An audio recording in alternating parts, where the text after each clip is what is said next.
नाम मीठू मोल्ला, ओरिजिनल पता बांग्लादेश, लेकिन भारत में परिवार के साथ अवैध घुसपैठ किया।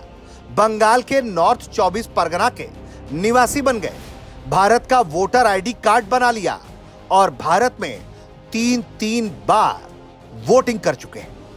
আপনার আসল বাড়ি কোথায়? বাংলাদেশ, বাংলাদেশে কোথায়? উত্তর আটলিয়া। কিভাবে এসেছিলেন? ভিসা নিয়ে এসেছিলেন? না, এমনি ওই ধামাখালি দিয়ে পার হয়েছিলাম। ভোট কবে দিয়েছেন শেষ? ভোট আপনার ওই 3 বার দিয়েছিলাম। 3 বার দিয়েছিলেন? হ্যাঁ। नाम मेहदी हसन, ओरिजिनल पता बांग्लादेश, 20 साल पहले भारत में घुसपैठ कर लिया। जी, मेरा नाम मेहदी हसन अहमद है और मैं करीब 20 साल पहले बांग्लादेश से यहाँ आया था। मेरे मम्मी और पापा मुझे लाए थे यहाँ आंखों का डॉक्टर दिखाने के लिए, और उनको कहीं ना कहीं लगा था कि यहाँ डॉक्टर दिखाने से मैं ठीक हो सकता हूँ, इसलिए उन्होंने मुझे यहाँ लाया था। उसके बाद जबकि हम इनलीगल वजह से आए थे तो जा नहीं पाए, उसके बाद यहाँ रह गए थे। ये भारी भीड़ की तस्वीरें पश्चिम बंगाल के बसीरहाट के सब डिवीजन से सामने आई हैं। हकीमपुर चेक पोस्ट पर बीते कुछ दिनों से ऐसा ही नजारा है। हजार लोग आपको यहाँ दिखाई दे रहे हैं। दरअसल इस चेक पोस्ट पर कोई भरत मिलाप नहीं हो रहा है। दरअसल ये भीड़ है उन अवैध घुसपैठियों की जो भारत में घुसपैठ कर आए थे और अब वो वापस बांग्लादेश भागना चाहते हैं, क्योंकि बंगाल में एसआईआर हो रहा है और इनको लग रहा है कि एसआईआर की जांच के दौरान ये पकड़ लिए जाएंगे।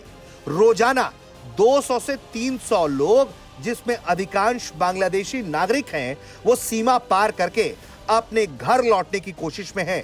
लेकिन सबसे हैरान कर देने वाली बात यह है कि हमारे संवाददाता जब इस चेक पोस्ट पर पहुंचे तो उन्हें हैरान करने वाला नजारा दिखा, क्योंकि जो अवैध घुसपैठी बांग्लादेशी भारत छोड़कर अपने देश वापस जाने की जुगत में थे, उनके पास भारत का आधार कार्ड, वोटर आईडी कार्ड और दूसरे सरकारी दस्तावेज बने हुए थे। इसी क्रम में बातचीत के दौरान हमें मीठू मोल्ला मिलते हैं। मीठू मोल्ला अपने परिवार के साथ अवैध घुसपैठ करके आए थे। उन्होंने कैमरे पर बताया है कि कैसे दलाल को 5 से 6 हजार रुपए प्रति व्यक्ति दिया और नदी पार करके वो भारत में घुसपैठ कर गए। और तो और वो यहाँ पर राजमिस्त्री का काम करते थे और तीन बार के चुनाव में वोट डाल चुके। আপনার আসল বাড়ি কোথায়? বাংলাদেশ, বাংলাদেশে কোথায়? উত্তর Atlia. He says that he originally hails from Bangladesh. ভারতে কিভাবে এসেছিলেন? ভারতে আপনার ওই যে কোনো কাজ কাম ছিল না, অভাব ছিল, ওই সময় এসেছিলাম। কোন বছর? ওটা আপনার ওই ওই 2-3 বছর এরকম হবে। 2-3 বছর আগে। হ্যাঁ। He says that he came into India 2 to 3 years back. আপনার ডকুমেন্টস কি আছে? আপনারা কতজন এসেছিলেন বাংলাদেশ থেকে? বাংলাদেশ থেকে এই তো আমি, আমার মা, আমার এই দিদি। কিভাবে এসেছিলেন? ভিসা নিয়ে এসেছিলেন? না, এমনি ওই ধামাখালি দিয়ে পার হয়েছিলাম। They say that they had crossed over the border from Dhamakhali, another place in North 24 Parganas, and they did not have visa. They illegally entered the Indian territory. কারোর মাধ্যমে এসেছিলেন? কোনো দালাল চক্রের মাধ্যমে এসেছিলেন? হ্যাঁ, দালালের মাধ্যমে। কত টাকা দিয়েছিলেন? ওই তখন আপনার নিয়েছিল ওই এক একজনের 6,000 না 5,000 করে নিয়েছিল। আপনারা কি এখানে ভোট কবে দিয়েছেন শেষ? ভোট আপনার ওই 3 বার দিয়েছিলাম। 3 বার দিয়েছিলেন? হ্যাঁ। আচ্ছা, কোন কোন ভোট দিয়েছিলেন? কোন কোন বছর? আচ্ছা, 3 বার ভোট হ্যাঁ, দিয়েছিলেন। 3 বার ভোটে He has casted his mandate in India thrice, as he said. আপনারা কি ভোট দিয়েছিলেন? না স্যার, আমাদের ভোটার কার্ড নিয়ে আপনাদের হয়নি, ভোটার কার্ড আমাদের নেই? নামও ভোট দেয়নি, ভোটার কার্ড হয়নি। ও they could not procure voter card. আপনাদের ভোটার কার্ডটা হলো কি করে? কেউ কিছু লিখে দিয়েছিল যার ভিত্তিতে ভোটার কার্ড হয়েছে? কে বানিয়ে দিয়েছিল? মানে সরকার থেকে দেন। সরকার থেকে। वहीं एक और व्यक्ति हमें इस इलाके में मिले। इनका नाम था मेहदी हसन। ये 20 साल पहले भारत में अवैध घुसपैठ करके आए। दरअसल इनका परिवार इन्हें इलाज कराने के लिए लेकर आया था और फिर इनका परिवार यहीं बस गया। अब एसआईआर के डर से ये भी वापस बांग्लादेश जा रहे हैं और भारत छोड़कर जाते इन लोगों के पास मौजूद भारतीय दस्तावेज ये बताता है कि सिस्टम में कितनी लापरवाही थी। लेकिन एसआईआर के डर से अब ये लोग अपनी जान बचाकर वापस अपने देश लौटने पर जुट गए हैं।